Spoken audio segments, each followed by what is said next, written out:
কথার উত্তর দেবে না। ট্রেনে করে যে মেয়েটাকে মুম্বাইতে সুশান্তর বাড়িতে রেখে এসেছিলাম, সেই হৈমন্তী আর কালকে যে মেয়েটা হঠাৎ এ বাড়িতে এসে উঠলো, ওদের দুজনের মধ্যে অনেক তফাৎ। নিজেদের বাঁচাতে যে মেয়েটাকে আমরা নির্বাসন দিয়েছিলাম, তার এক রাস লজ্জা বোধ আর একটা কালো মুখ ছাড়া নিজস্ব বলতে আর কিছুই ছিল না। আর আজকে তোর ভোর সুটকেসটা খুলে দেখো, অনেক কিছু আছে, অনেক কিছু, আর সবটাই কিন্তু নিজস্ব। যেখান থেকেই আসুক, নিজস্ব তো। হ্যাঁ হ্যাঁ, ঠিকই বলছি। দেখো, এতে আমার তোমার কারো কিছু করার নেই।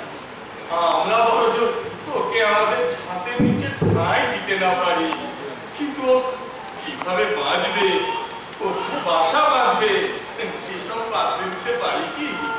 পারি না। ছিল ছিল একদিন অবশ্যই ছিল, কিন্তু আজ আমরা এ দাবি করতে পারি কি? শুনতে যতই খারাপ লাগছে, এ কথা তো সত্যি যে আমি রেবতীর মতো আর একটা গড়গ্রহ চাই